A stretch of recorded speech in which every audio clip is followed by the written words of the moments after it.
Halo, semangat pagi teman-teman semua. Senang sekali hari ini kita bertemu lagi. Kita bisa ketemu lagi di Epic Podcast by CIMB Niaga. Nggak berasa ini kita sudah ada di episode yang ke-6 teman-teman semua. So happy bisa ketemu lagi. Dan tentunya saya di sini juga nggak sendiri. Saya nanti akan ditemani oleh beberapa pembicara, juga akan ada co-host juga. Jadi saya Dana Nugroho hari ini akan bersama teman-teman semua selama kurang lebih 1 jam, dan saya ditemani oleh seorang MC yang legendaris, pembawa acara, ibu rumah tangga, atlet, Ivi Batuta. Hai Halo. teman-teman semua, aduh seneng banget ya saya bisa dihadirkan di sini. Jadi terima kasih banget untuk memberikan kesempatan saya dan Mas Dana di sini untuk nantinya ngobrol di episode yang ke-6 ini bersama dengan seseorang yang sangat luar biasa. Jadi beliau ini, narasumber kita berikut ini tuh memberikan banyak sekali perubahan tentunya di CIMB Niaga ya, terutama di unit syariah dan apalagi berkaitan dengan tema yang nanti mau kita bahas nih ya Mas Dana, yaitu adalah dari pengalaman turun ke hati. Nah, karena kalau bicara soal ya itu dia ya, soal customer, bagaimana mendapatkan layanan terbaik. Nah, sepertinya narasumber kita yang berikut ini adalah orang yang tepat buat kita tanya-tanya. Betul. Ya. Betul. Nah, ini juga beliau terkenal sebagai salah satu director kita yang enak buat ngobrol. Karena bisa ngobrol apa aja dengan bapak kita ini. Hari ini kita bersama Bapak Panji P. Jayanegara. Boleh lo tepuk tangan semuanya, ada di sini teman-teman juga. Selamat pagi semuanya. Assalamualaikum warahmatullahi wabarakatuh. Waalaikumsalam warahmatullahi wabarakatuh. Pak Panji, semangat kabar? Pak. Semangat, sore hari ini. semangat. Yes. Nah, ini karena teman-teman juga semangat, pengen curi-curi ilmu, pengen dengar pendapatnya dari Bapak untuk nambah juga gimana sih supaya kita tuh jadi banker yang oke, memberikan bisa layanan yang baik buat nasabah kita. Tapi ini yang mau kita bahas juga epic banget. Kenapa? Karena ini kayaknya kekuatannya Pak Panji banget nih teman-teman. Kalau misalnya dengar tadi temanya di awal adalah dari pengalaman turun ke hati. Nah, kan kita kepinginnya tuh ya nasabah tuh punya pengalaman yang nyenengin, kemudian jatuh hati sama CIMB Niaga gitu kan ya. Nah, kenapa ngobrol sama Pak Panji? Karena Pak Panji ini tahu banget nih mengenai ya bagaimana membuat nasabah tuh seneng. Nah, Pak Panji mau nanya dulu. Kalau menurut Pak Panji tuh ekspektasi nasabah tuh penting nggak sih? Dan mungkin Pak Panji juga bisa jawab apa ya, biasanya seperti apa bentuk ekspektasi nasabah itu, dan kemudian juga apa tuh dampaknya buat perusahaan kita, Pak? Oke, satu hal yang penting yang semua itu harus tahu bahwa kita ini kerja di bidang perbankan, tapi jangan lupa kita ini adalah jasa keuangan loh. Jadi kalau udah ngomong jasa, kita harus ngomong mengenai customer centricity, ya, customer experience. Jadi kalau ngomong ekspektasi nasabah, ya penting ya. Jadi kalau saya lihat ekspektasi nasabah itu adalah harapan yang dimiliki oleh nasabah kepada kita sebagai, dalam hal ini bank, saat mereka berinteraksi. Jadi kalau interaksi dengan bank itu contohnya adalah pada saat melakukan transaksi, membeli produk, ataupun menikmati layanan diberikan oleh CIMB Niaga. Jadi ini yang sangat penting menurut saya, karena ekspektasi nasabah itu adalah perwujudan dari customer centricity yang merupakan bagian dari epicnya kita, di mana kita ini harus fokus pada apa yang diharapkan oleh nasabah, ya. Sehingga kata kunci dalam menjaga kepuasan nasabah itu adalah bagaimana kita bisa menjaga bonding, relationship informal kepada nasabah supaya mereka juga bisa long lasting dengan kita, gitu ya. Nah, penting nih, kenapa sebelum kita memenuhi ekspektasi nasabah, perlu juga kita tahu apa sih ekspektasi nasabah itu sendiri. Ya kita kan perlu tahu dong mereka tuh apa sih ekspektasinya, biasanya bentuknya apa kayak sih gimana. ya. Nah ini selalu ada quick wins-nya gitu loh. Jadi dalam memenuhi keinginan tahun kita akan ekspektasi nasabah, kita dalam berhubungan dengan mereka perlu transparan. Ya, perlu transparan antara kita dan nasabah, itu penting gitu ya. Dari awal sudah dibangun yang namanya trust atau kepercayaan ya. Juga kita juga sedikit banyak harus punya curiosity, kita harus tahu tuh, pengen tahu lah. Kalau nasabah datang, ya mungkin kalau nasabahnya ada baru gitu mungkin agak susah, tapi banyak juga nasabah kita kan yang datang udah janjian, kita harus tahu tuh yang suka datang tuh apa sih, sukanya apa sih, Heeh. produk apa sih yang ditawarkan Iya. ke kita gitu loh. Jangan dia datang masih 16 tahun, kita tawarkan KPR, belum bisa kan Iya, gitu loh. betul, Tapi betul. mungkin tabungan, jadi dari awal kita harus tahu tuh Iya, gitu. iya, iya. Dari stylenya seperti apa, lifestyle-nya apa, Iya, iya. latar belakangnya apa. Itu kan mudah zaman sekarang, tinggal Google aja ya. Iya, iya. Nah, dan yang penting juga kita harus mendapatkan feedback dari nasabah nih, baik dari langsung maupun kita baca di medsos. Feedback itu penting buat memperbaiki cara berkomunikasi kita dengan nasabah untuk yang akan datangnya gitu. Nah, kenapa ekspektasi ini penting buat kita ya? Karena kalau dia kita dapat memenuhi ekspektasi nasabah itu, pasti dia akan happy dan puas kan. Dan kalau sampai dia puas, maka dia akan loyal kepada kita. Dia akan loyal kepada kita, dan syukur-syukur dia juga akan merefer kita kepada temannya, ke semuanya gitu kan. Jadinya Setuju tuh, Mas. dengan membuat bisnis buat CIMB Niaga betul, berkembang iya. gitu ya. Word of mouth Iya. juga udah bisa jadi viral juga. Iya, dan Iya. dengan kita mengetahui ekspektasi nasabah ini, ya kita mengurangi yang namanya potensi komplain. Ya tadi saya udah bilang membangun kepercayaan, ya kemungkinan menghindari konflik di kemudian hari. Kalau ada kesalahpahaman segala macam, kalau terasa sudah ada kan lebih mudah menyelesaikannya.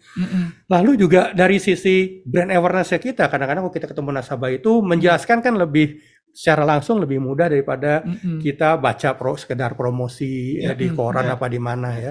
Dan tentunya dalam hal ini kita setiap saat juga bisa mendukung ataupun mensupport nasabah itu dengan produk ataupun inovasi baru yang dari kita milikin. Jadi penting itu. Ya.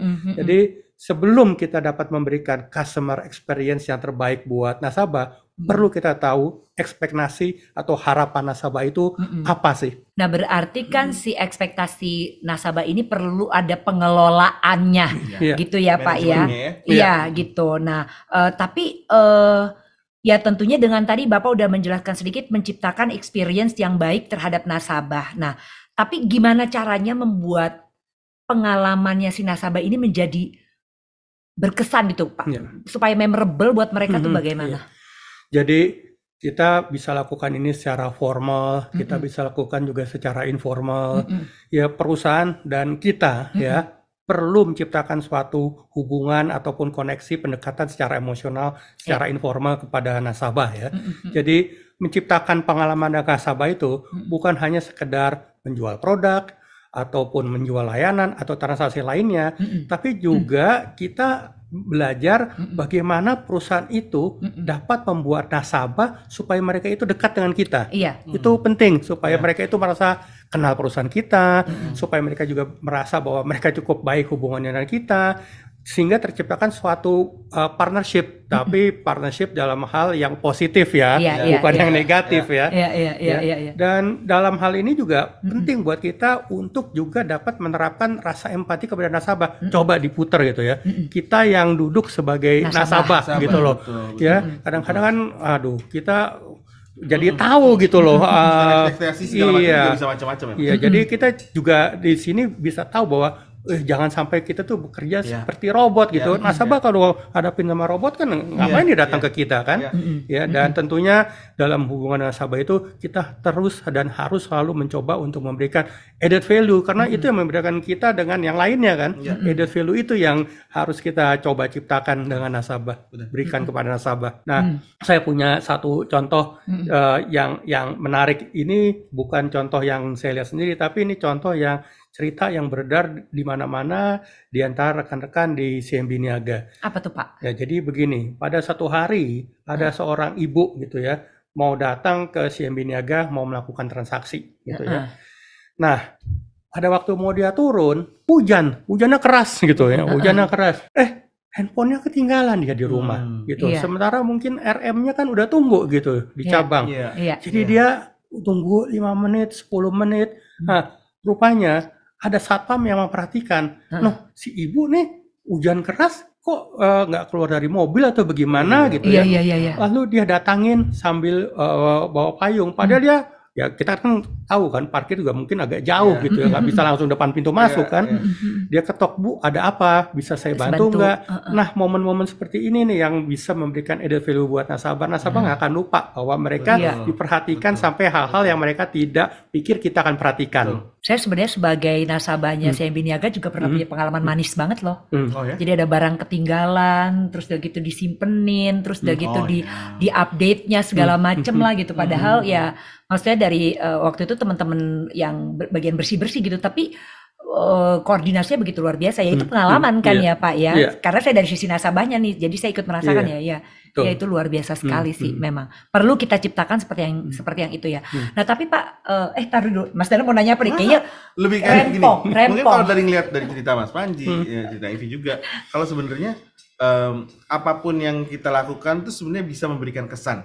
Mau itu sesuatu yang kecil, sesuatu yang besar, kita tuh nggak pernah tahu bahwa itu tuh ternyata bisa membawa suatu kesan yang akhirnya memberikan experience yang luar biasa untuk nasabah.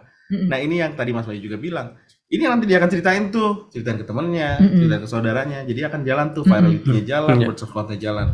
Nah yang penting tuh adalah memang kesannya sih. Jadi mungkin kalau ada orang ngomong kan Mas Panji, first impression itu penting. Nah kalau dari sudut pandangnya Mas Panji, first impression kita tuh sangat penting atau? Kalau menurut saya tuh first impression itu udah paling penting ya, karena itu akan mempengaruhi bagaimana nasabah akan melihat dan berinteraksi dengan perusahaan kita ke masa depan. Dan masalah ini, kesan yang positif ini bisa kita lihat melalui 4 points nih. Kita bisa melihat dari sisi people. Dari sisi people kita bisa melihat mampu tidak kita memberikan pelayanan yang ramah, cepat, tepat, dan solutif kepada nasabah gitu ya. Kalau nasabahnya melihat kita mampu melakukannya, ya tentunya dia juga lihat, wah orang ini capable, gue kalau ada urusan sama dia aja deh gitu. Proses, nasabah mana mau sih sampai dilempar ke pingpong ke kiri ke kanan, oh ke bagian ini ya mas, ke bagian itu dulu ya bu, segala macam. Kalau bisa kan one stop service gitu ya. Selesai di situ ya. Produk, kita juga harus bisa memberikan produk yang dapat memberikan manfaat dan nilai tambah bagi nasabah. Jangan sampai nasabah datang kita, bro nih bu ada 20 nasabah mau pilih yang mana gitu. Kita pilih dong gitu loh. Ya, misalnya kita lihat yang datang ada misalnya nih ya seorang haji gitu. Kita tawarkan aja, Pak, ini kita ada produk mengenai credit card khusus untuk syariah. Perlu tidak gitu. Jangan tawarkan yang mungkin tidak sesuai dengan profilnya gitu ya. Dan yang terakhir premises itu kita ngomong adalah fisik ya. Jadi kita harus punya lokasi cabang juga yang nyaman, call center yang mudah dihubungi, mesin ATM juga mesti dalam keadaan baik ya, jangan sampai yang keluarnya uangnya yang lecek-lecek gitu ya. Iya. Jadi dengan hal-hal tersebut mestinya nasabah akan dapat melakukan good customer experience yang bagus gitu. Ya, jadi benar kesan pertama itu sangat penting. Jadi kalau datang kepada kitanya rapi, ya, dia kan senang gitu. Atau datang ke customer service melayani dengan senyum segala macam. Bayangin dia datang hari Senin pagi gitu macet lah segala macam, ketemu ke CS kita atau teller kita yang lagi bersungut-sungut karena dia juga baru datang juga lah Senin pagi juga sama-sama Senin pagi kan akan menciptakan experience yang gak bagus gitu ya. Jadi saya ingat-ingat tuh tadi yang Bapak sampaikan di awal, kita ini adalah jasa keuangan loh ya. Jadi ingat harus memberikan pelayanan gitu kan ya. Dan ya pelayanan ini ya memang betul-betul harus dari depan ke belakang gitu kan ya Pak ya. Nah, kalau melihat ini Pak bahwa memang customer experience ini menjadi sangat penting. Lalu kalau di CIMB Niaga itu apakah ada standar yang bisa dipakai Pak sehingga ya semuanya berpegangan ya kan enak ya kalau ada standar itu kita semua memegang hal yang sama. Kita bicara mengenai customer centricity. Salah satu value dari Epic itu sebetulnya standar ya. Jadi kelihatannya jawabannya simple nih ya, tapi tentu butuh usaha keras dari kita semua ya. Ingat, kita harus selalu fokus pada kepentingan nasabah, fokus pada nasabah. Nah, sebetulnya secara internal kita punya beberapa program dari Ivy ya. Kita punya namanya program I'm Customer Obsessed ya, di mana di situ akan diciptakan akan menciptakan create awareness tentang customer centricity melalui campaign, webinar, quiz, talk show seperti hari ini nih contohnya ya. Lalu juga ada yang kita sebut dengan program SATSET ya. Jadi kami di CIMB Niaga memilih beberapa direktorat untuk dapat melakukan proses percontohan, proses improvement di unitnya masing-masing dengan tujuan tentunya untuk mengutamakan nasabah. internal maupun eksternal. Hmm. Ingat loh, kalau kita bicara pelayanan, pelayanan internal pun juga ada, pelayanan eksternal kepada nasabah. Tapi satu dengan yang lain kan kita juga saling membutuhkan pelayanan dan ingin dilayani juga, gitu. Ya. Jadi standarnya itu adalah harus selalu fokus pada nasabah untuk menciptakan customer experience yang baik. Dan kita programnya customer centricity kebetulan sudah masuk dalam program EPIC. Jadi ada standarnya EPIC. Wow, asik. Jadi emang customer first ya, memang udah ada standarnya dan memang mungkin tadi kayak Mas Panji bilang bahwa pertama kita harus tahu ekspektasinya apa, lalu kita pahami kebutuhannya apa, dari situ kita akan ngerti dan kita bisa berharap bahwa apa yang kita berikan justru nggak cuma berhenti di orang tersebut, tapi kita juga bisa berikan kepada orang lain. Nah, cuman kan pasti kan nggak gampang ya Mas Panji. Maksudnya kalau kita ngomong challenges-nya segala macam kan pasti, Mas Panji juga dari pengalaman pasti kan tantangannya. Tadi sebelum kita masuk tantangan, kita ngomong first impressions ya. Jangan lupa loh, sesudah first impressions ada juga yang namanya last impressions. Bayangin nggak nasabah kita kalau misal pada waktu pulang gitu ya, kita kasih dia bingkisan. Ya, lalu kita antar dia sampai ke pintu, misalnya gitu. Itu juga akan create customer experience yang bagus. Dia akan ingat terus, wah gue diantar nih sampai pintu. Pulang dikasih boneka Okto nih, gitu kan. Pasti dia akan seneng gitu loh. Ada berapa sih boneka Okto itu dibanding hubungannya kita dengan mereka gitu ya. Tapi tantangan ini terutama untuk kita di jasa perbankan ini emang jadi sangat besar ya. Kenapa? Pertama, kita ini bank besar, cabangnya kita ratusan. Gimana jaga konsistensi, konsistensi antara satu dengan yang lain. Lalu juga bagaimana kita juga bisa menjaga atau menghadapi beragam preferensi nasabah kita. Nasabah kita kan beragam, datang dari semua segmen. Berbagai daerah lagi. Nasabah yang sama pun preferensinya di bulan ini sama di tahun depan jangan beda gitu loh. Tahun ini dia senang disko, tahun depan dia senang diskon. Diskon gitu. Iya kan? Karena ada banyak yang kayak dulu mudanya senang disko, begitu tuanya kayak saya pas senangnya diskon. Tantangan lain juga adalah gimana kita juga harus balancing dalam memberikan pelayanan dan menawarkan produk. Nasabah datang 15 menit kita jelasin hanya mengenai produk. Padahal lupa tuh pasti. Capek kan dianya. Kita kan juga mesti memberikan diskusi, chit-chat, bicara secara informal supaya balance gitu ya. Jadi nggak melulu hanya berkaitan dengan bisnis kita saja, servis kita saja, tapi mungkin ada hal-hal yang lebih personal gitu kali ya Pak, nggak apa-apa juga. Gitu. Emang sehari-hari banyak, saya juga tahu tuh kalau di CS kadang-kadang menghadapi banyak tantangan ya, kadang-kadang nasabah tuh komplain ya, marah ya, barangkali juga kita yang salah, tapi kan kasihan customer service-nya. Bagaimana dia dalam kondisi tersebut tetap harus tersenyum, tetap harus melayani nasabah dengan baik. Bagaimana misalnya salah satu officers kita itu dia harus ada janjian dengan nasabah misalnya hari itu, tapi tiba-tiba paginya anaknya sakit. Nah, bagaimana tuh? Ya mungkin dia harus datang ke kantor dahulu, lalu minta izin untuk bisa pulang cepat. Nah, tantangan-tantangan itu setiap hari ada gitu. Tapi ya itu sehari-hari dan again ya kita harus selalu fokus kepada nasabah lah. Wow ya.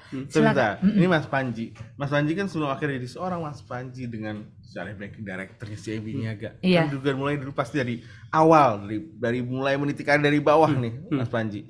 Pengalaman pribadi Mas, ada dengan nasabah, pengalaman dengan nasabah yang sampai sekarang mungkin masih keinget gitu Mas Panji. Sebetulnya yang saya selalu ingat tuh ya, pengalaman bukan dengan nasabah tapi dengan saya sendiri nih.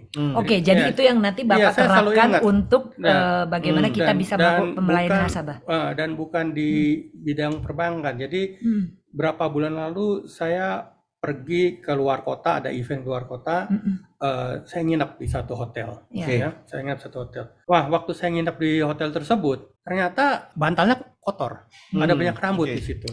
Ya, kebetulan, Jadi saya kebetulan ada lewat tuh petugasnya ya depan pintu gitu. Dia bilang rambutnya kotor nih gitu loh. Itu kan first impression-nya kan langsung jelek gitu. Kita dari luar kota datang segala macam. Udah capek kondisinya kayak begitu ya.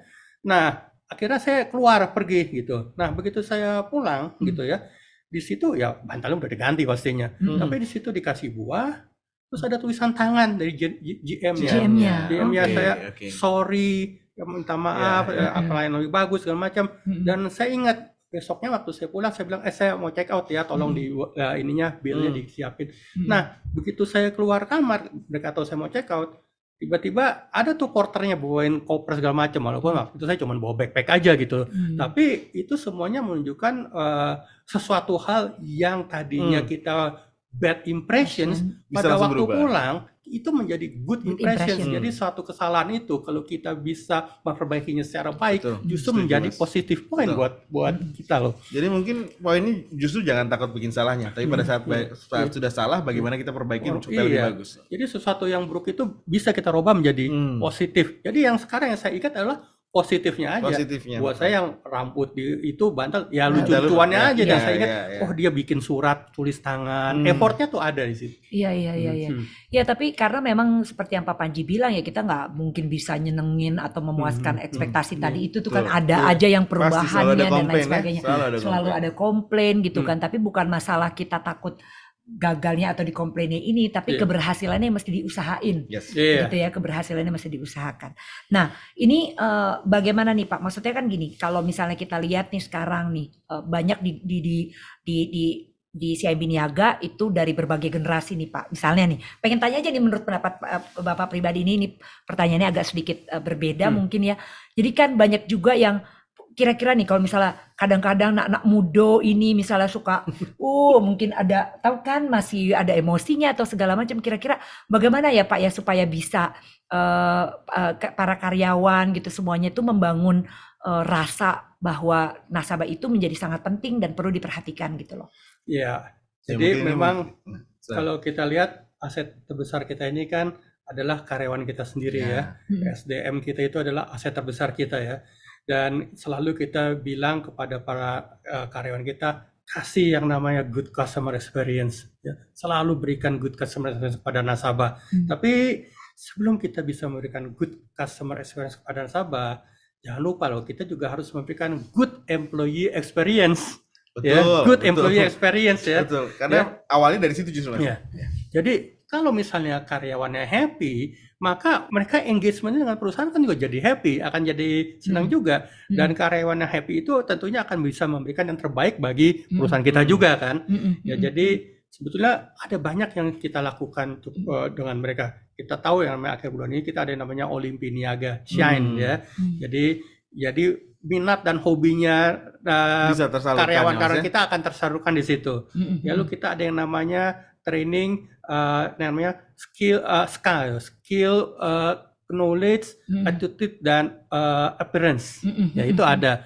Lalu juga setiap tahun kita punya yang namanya ajang untuk apresiasi bagi karyawan dalam bentuk namanya opera, penghargaan ya. Nah, jadi seperti yang tadi saya sudah sampaikan bahwa jangan sampai lupa ya bahwa pelayanan ini adalah menjadi kesehariannya kita. DNA-nya CIMB Niaga itu adalah pelayanan. Ya, pelayanan itu adalah DNA-nya kita semenjak bank ini nih berdiri gitu ya. Di CIMB Niaga ini tidak ada satu orang, satu tim, satu grup, satu direktorat yang bekerja sendiri-sendiri tanpa mendapatkan support, tanpa mendapatkan pelayanan atau dilayani oleh individu yang lain, grup yang lain, ya, maupun direktorat yang lain.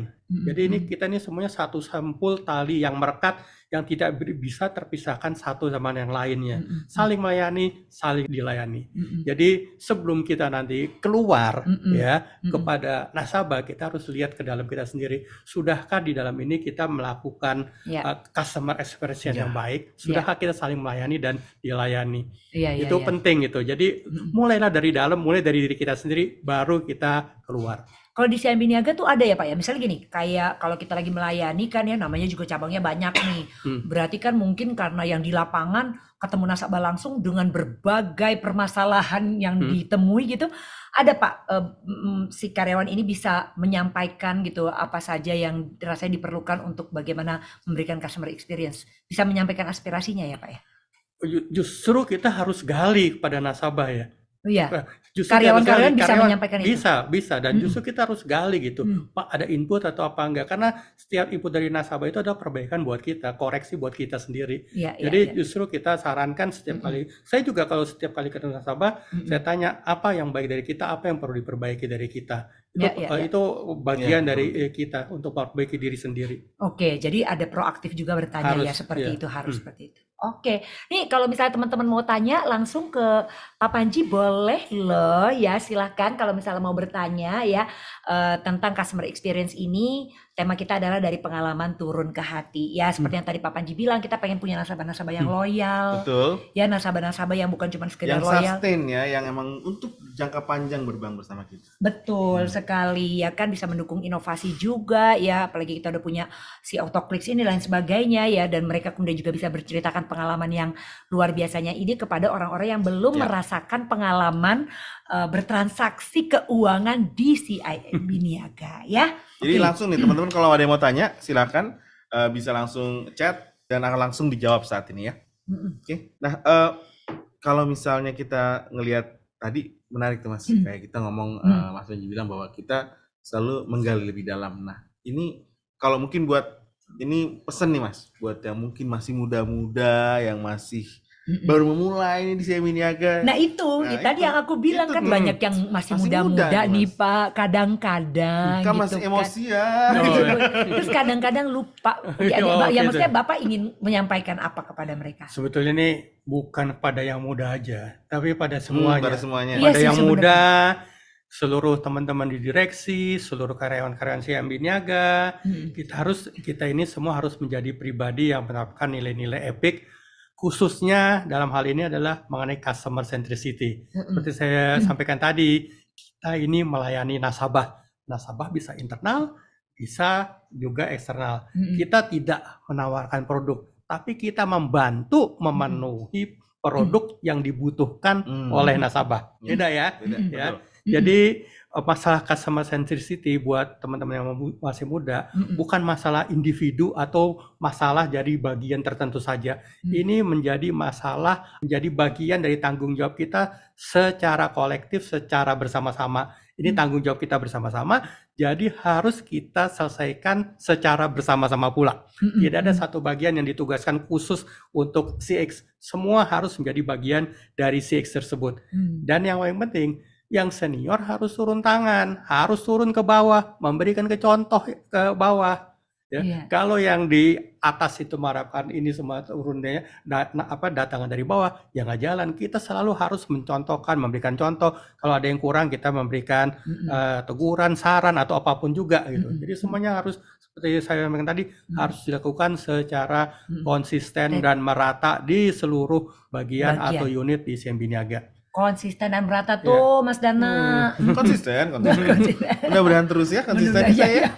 Jadi fokus kepada nasabah tuh diingatkan terus menerus ya. Memang kadang-kadang yang namanya kita ya nih teman-teman ya, namanya kita manusia kan emangnya cuma nasabah doang yang punya masalah hidup. Kita juga punya masalah hidup gitu kan. Terusnya pengen teriak begitu kepada dunia ya nggak sih? Tapi justru di situ kan. Itu kan mungkin nggak tahu nih, setuju nggak nih Mas Panji? Bahwa memang ada beberapa hal pada saat kita mau going extra miles, pada saat kita mau memberikan sesuatu yang lebih, pasti kan ada yang dikorbankan juga dari sisi kita. Dan semoga itu juga satu hal yang mungkin memang sudah pasti terjadi ya Mas Panji ya, bahwa emang ada yang dikorbankan gitu dari sisi kita. Saya mengerti itu, tapi kalau saya lihat kalimat korban tuh terlalu negatif.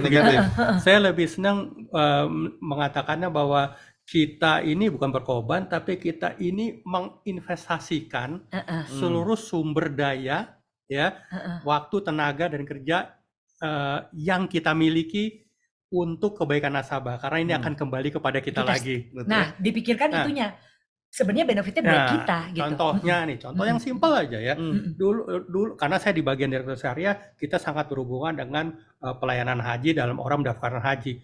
Lu untuk daftar haji itu susah loh, banyak manualnya. Dan untuk memperbaikinya itu kan sangat sulit ya, karena stakeholders-nya banyak. Harus ke OJK, harus ke Departemen Agama dan segala macam. Dan belum lagi internalnya. Tapi begitu udah selesai, itu kan effortnya luar biasa, tapi gitu selesai kita happy karena prosesnya menjadi pendek, Iya.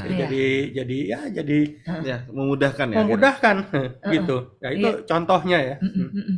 Iya, Ya, iya, iya. demikian juga dengan simple hal lain. Komplain nasabah dalam hal kredit card. Wah ini saya nih nggak pakai kok, kena debat segala macam. Itu kan perlu effort bagi kita untuk cek ke bagian ini, cek ke bagian itu, iya. kenapa begini, kenapa begitu, kenapa nasabahnya dipotong pada merasa enggak, cek ini, cek itu segala macam. Lalu akhirnya baru bisa kita jelaskan ke nasabah ya. Dan itu buat saya adalah bagaimana kita menginvestasikan, Setuju dengan kalimat itu. menginvestasikan sumber dayanya kita. Jadi bukan kita berkorban ya. Yes. Jadi memang mindset ini menjadi penting ya teman-teman ya. Menjadi penting bahwa dalam hal melayani ini sebenarnya kita memberikan pelayanan ya. Ada yang kita investasikan tadi ya. Jadi Dengan menghadapi segala investasi ya, investasi. Iya, benar. Dengan segala tantangan itu, tetapi balik-baliknya buat kita lagi. Betul. Ya, jadi nanti ketika kita bahkan menghadapi komplain yang ibaratnya terlalu sulit pun, ketika kita sudah keluar dari komplain yang sulit itu berhasil kita atasi, nggak ada komplain-komplain selain itu nanti yang nggak bisa kita hadapi gitu kan. Jadi ini pelajaran kita juga bagaimana menghadapi nasabah ini gitu. Jadi akan lebih memudahkan kita dalam proses bekerja gitu ya. Oke Pak. Baik. Tapi ini katanya udah nanya nih. Oh, udah ada 7.200 pertanyaan ya. Luar biasa. Oke, aku tuh ada tuh dari Ricky bukan? Oh, bukan Kita bukan dari Ricky. pertanyaannya. Aku ngelihatnya dari Riko mungkin. Oke, pertanyaannya adalah bagaimana cara Pak Panji menjaga konsistensi dalam menciptakan pengalaman yang berkesan untuk pelanggan? Nah, ini konsistensi nih. konsisten. Iya, jadi ini sebetulnya pertanyaannya bukan buat saya saja, tapi juga buat yang lain. Begitu banyak contoh bagaimana kita itu bisa memberikan pengalaman yang berkesan buat nasabah ya. Nah, tapi saya akan ngomong dulu bagaimana supaya kita bisa menjaga konsistensi ya. Yang paling utama kalau untuk saya adalah kita harus memiliki patience ya, patience. Kita tahu kita kerja di bidang jasa pelayanan. Kalau memang kita memilih untuk kerja di bidang jasa pelayanan, kita harus punya patience kerja di bagian jasa pelayanan. Jadi dengan patience itu kita bisa menciptakan konsistensi. Kita menyenangi pekerjaan kita. Jadi dengan adanya patience itu pasti kita bisa lakukan secara konsisten. Dan pengalaman itu nasabah itu kalau kita bisa memberikannya extra mile itu sangat luar biasa, memberikan sesuatu yang mungkin tidak diberikan oleh yang lain. Saya ingat saya waktu itu membawai satu cabang di utara Pulau Jawa gitu ya. Cabangnya cukup jauh ya. Nah, kebetulan pemilik dari perusahaan tersebut waktu itu dirut dari perusahaan tersebut senang sekali dia itu naik gunung. Nah, naik gunung Sabtu dan Minggu. Karena cabangnya cukup jauh, terkencil, dan di rootnya juga perusahaan besar di kota kecil. Dia begitu naik gunung, ya yang dicari kan orang yang setiap hari dia berhubungan, RM-nya jadi setiap 1 minggu tuh naik gunung. Nah itu kan dia nggak dapatkan ini di bank lain gitu. Ya memang ada investasi ya, bukan korban. Jadi sama-sama senang, tapi investasi. Tapi itu suatu yang saya bilang akan menciptakan customer experience yang atau pengalaman yang luar biasa buat nasabahnya. Jadi konsistensi ini didapatkan sebenarnya dari kesadaran dulu ya, bahwa segala sesuatu yang kita lakukan gitu ya adalah berbuahnya balik lagi kepada kita juga gitu, baliknya kepada kita lagi. Jadi kalau misalnya tahu bahwa di situ kunci atau rahasianya sih kayaknya akan melakukannya dengan ringan hati dan passionnya ada gitu, seperti tadi Bapak bilang harus ada passionnya. Bayangin nggak, kita harus konsisten tapi kita tidak punya passion. Gimana tuh coba, terpaksa kan. Nasabah juga mungkin ngelihat nih, waduh nih saya dilayani dengan rada mukanya mesem nih. Tapi kalau passion, kita senang pekerjaan kita, tiap billing bisa kelihatan gitu loh. Iya. Nah tuh ya. Oke, ada lagi pertanyaannya. Oke, silakan buat yang mau bertanya, monggo kerso. Oh, dari Ferry Finenko. Nah ini Mas Panji kenal nih kalau sama Ferry Finenko nih Mas Panji. Apa yang Pak Panji lakukan saat jenuh atau mungkin lagi penat menghadapi nasabah? Bagaimana menghadapi atau begini Pak katanya, bagaimana menghadapi masalah pekerjaan dan cara menata hati agar bisa fokus ke pelayanan terbaik ke nasabah. Itulah makanya DVD-nya 10.000 Syai. Tapi nggak tahu deh Bapak gimana. Tapi ya memang kita di kantor ini kerja kan harus balance. Tidak hanya harus kerja saja. kalau kita merasa penat atau kita perlu merasa lari sebentar dari keseharian kita, ya contohnya adalah saya hampir setiap hari jogging, ya. Jogging pagi-pagi, jam 5 pagi sudah jogging, jam 7:30 udah di kantor, tapi udah fresh itu kan, ya saya udah lupa tuh yang kemarin. Atau misalnya di rumah gitu ya, oh lagi saya penat segala macam, pusing, pulang kantor, udah saya pasang musik aja keras-keras, 1 jam dengerin gitu ya. Disco ya Pak? Disco. Ya, sampai disuruh tidur, disuruh ketok-ketok pintunya, malam nih ribut, ya baru saya selesai. Tapi kan happy gitu loh. Iya. Dan jadi kita emang harus punya punya hobi, punya apakah itu olahraga atau non olahraga supaya bisa membalance kesehariannya kita. Jadi kalau kita penat kita tahu mau ngapain. Tapi boleh nggak Pak, saya sedikit ada satu hal yang saya ketahui juga mau saya share terkait dengan olahraga. Saya baru tahu kalau Pak Panji ini senang berolahraga jam 5 ya Pak ya?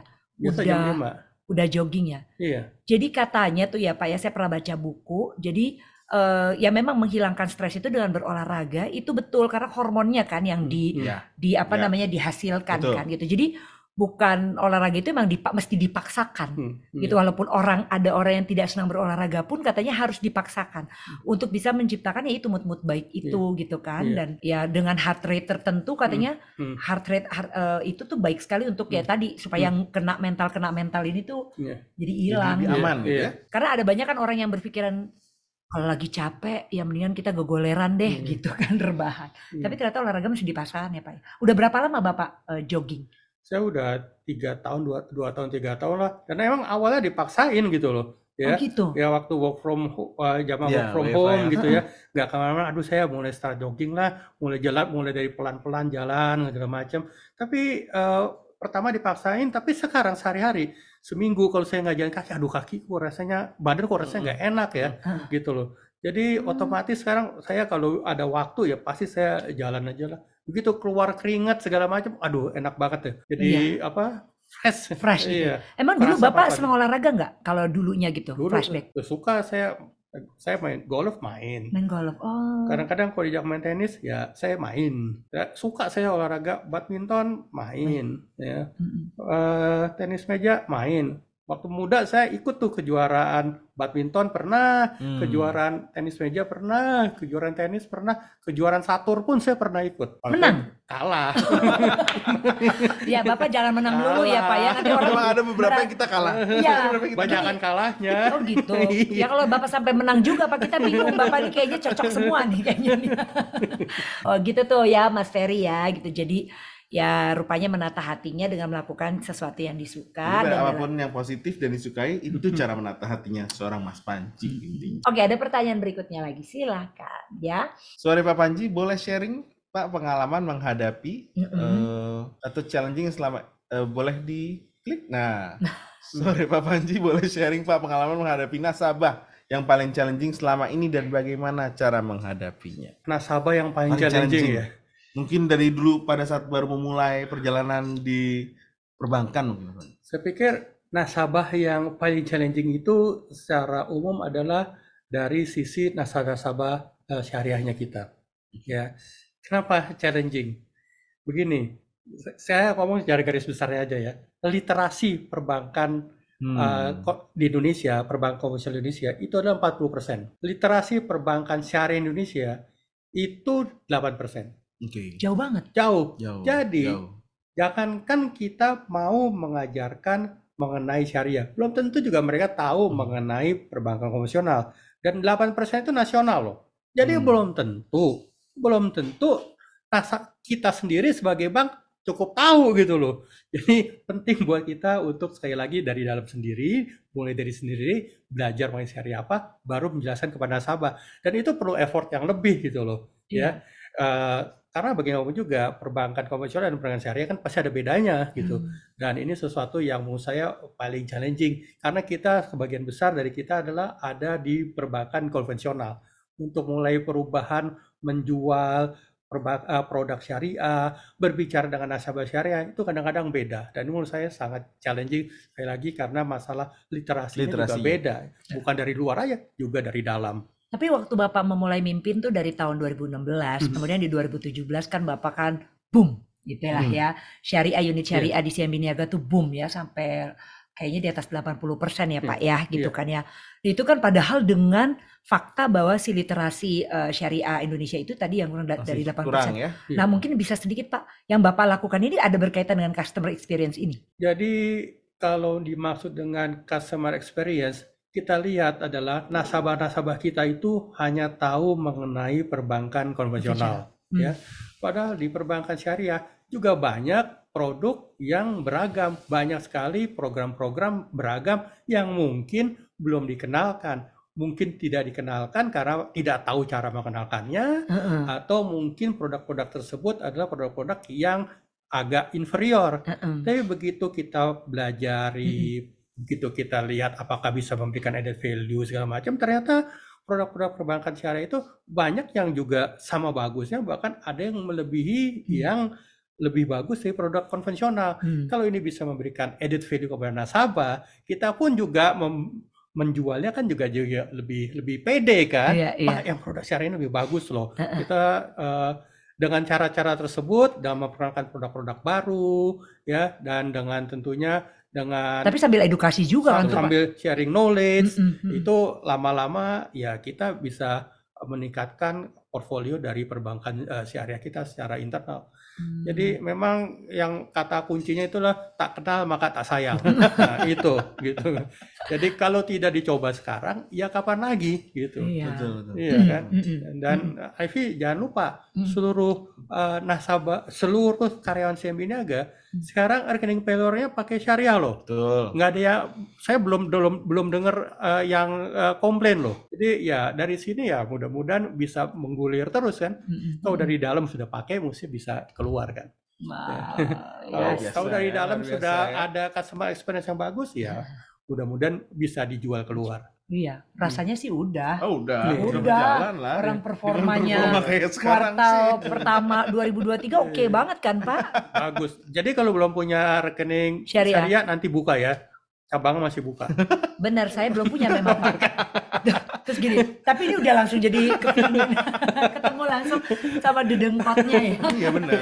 Sama Karena memang benar masalahnya kita iya. juga secara range produk juga komplit kan masalahnya. Iya. Jadi memang ada semua. Jadi Wah. buat ya benar kalau misalnya belum segeralah. Segeralah. Oke, Segeralah oke. bergabung. Iya, baik. Nah, ini masih ada kesempatan lagi ya buat teman-teman yang mau nanya langsung ke Pak Panji. Monggo. Masih adakah satu lagi pertanyaan? Ada rupanya ya. Oh, Silakan. dari like kita ini Bang Sahat Pandapotan Horas ya. Pak Panji, gimana caranya kita bisa menghadapi nasabah yang sering membandingkan kelebihan bank lain dengan bank kita? Menurut Pak Panji, apakah yang menjadi trademark di CIMB Niaga ini yang bisa kita jual kepada nasabah? Kalau saya ketemu sama 10 nasabah, ya 9 itu selalu bilang yang ini lebih murah atau ini lebih depositnya Jadi lebih udah biasa tinggi ya, segala maksudnya macam. biasa ya. Semua begitu. Jadi pengalaman Bapak semuanya begitu. Iya, tapi ingat ya, kalau kita punya hubungan yang bagus dengan nasabah itu tidak hanya melulu cari yang paling murah atau deposit yang paling mahal. Mereka tuh perlu pelayanan yang bagus, mereka perlu perhatian dari kita. Mereka tuh perlu kadang-kadang teman untuk diskusi, ya. Kalau ini bisa jalan, ya bisa jalan, customer experience bisa jalan, relationship-nya bisa jalan, itu hal-hal tersebut bukan lagi menjadi perhatian dari nasabah. Ya beda-beda 0,25 misalnya gitu. Itu bukan sesuatu yang menjadi yang paling penting. Yang paling penting adalah nasabahnya itu merasa kita itu bisa menjadi orang yang dipercaya. Itu penting itu untuk memiliki kepercayaan satu dengan yang lain. Itu lebih besar daripada isu-isu, wah kamu dibanding bank lain kurang ini, kurang itu gitu. Nah itu adalah added value-nya kita. Kekuatan kita itu adalah bagaimana kita itu bisa menjaga kelangsungan, relationship dengan nasabah itu dari dahulu kepentingan, kelebihannya kita itu. Bisa memberikan added value, bisa memberikan relationship yang lebih. Nah ini yang mesti kita maksimumkan gitu. Jadi ya fokus aja pada kelebihan yang kita punya, tidak ibarat kata terprovokasi ya dengan bagaimana nasabah pada saat membandingkan gitu, senyumin aja gitu boleh ya Pak ya? Tapi senyumin aja boleh Pak gitu kan? Ya senyumin aja dulu sambil terus. Karena pasti ya. Iya karena pasti. Ya sambil terus kita berfokus dengan apa yang bisa kita tawarkan untuk menjadi solusi nasabah tersebut gitu ya, apa yang bisa. Kata kuncinya adalah dari tadi kita bicara pelayanan. Kalau pelayanan udah bagus, pasti nasabah itu nggak akan kemana-mana. Iya. Diem dia pasti ya gitu ya. Oke, baik. Baik, kalau begitu, aduh Pak Panji terima kasih banyak ya. Ini seneng banget. Luar biasa. Orang memang kalau benar kalau dibilang Mas Panji tuh kalau diajak ngobrol tuh seru. Iya. Ya. Karena gini ya, aku boleh kasih tambahan. Kenapa Pak Panji seru? Karena bintangnya Scorpio. Nah, itu benar tuh. Jadi buat yang Scorpio berbangga hatilah ya. Warga Scorpio berbangga hatilah. Warga Scorpio. Ya. Kenapa aku ngomong kayak gitu? Karena kita sama-sama Scorpio, Pak. Waduh. Oke, tapi terima kasih sekali lagi Sama-sama. Pak Panji untuk obrol-obrolnya. Banyak yang bisa kita tangkap ya kayak tadi bahwa pertama adalah kita harus memahami kebutuhan dan nasabahnya juga ekspektasinya seperti apa. Ya. Terus buat teman-teman mungkin yang sekarang berjuang melayani nasabah, memahami nasabah, bahwa tadi yang kalimat Mas ini bagus banget, bahwa ini bukan pengorbanan teman-teman, ini adalah sebuah investasi yang akhirnya akan membawa kebaikan buat kita semua juga pada akhirnya. Jadi kalau memang investasinya dilakukan dengan baik, dengan tulus juga, dengan ikhlas juga, dan memang passionnya juga ada, mudah-mudahan juga akan baik juga buat kita dan terutama buat kita ke depannya. Ini keren banget. Terima kasih Mas Panji. Pak Panji, mungkin terakhir bisa sambil Pak Panji lihat ke depan, mungkin bisa sambil memberikan semangat sekali lagi nggak sih buat teman-teman yang menyaksikan kita di sini ya, semangat mungkin supaya ya itu loh lebih apa ya, kerjanya gitu loh lebih bukan cuma sekedar bekerja tetapi ya pakai hati juga gitu. Silakan. Jadi ingetin teman-teman, kita adalah perusahaan jasa. Kita harus memberikan pelayanan. DNA-nya kita dari dahulu adalah pelayanan, ya. Dan ini menjadi tanggung jawab bukan dari satu individu, tapi dari seluruh bagian yang terkait yang ada di CIMB Niaga. Ini semua adalah menjadi tanggung jawab kita bersama semua.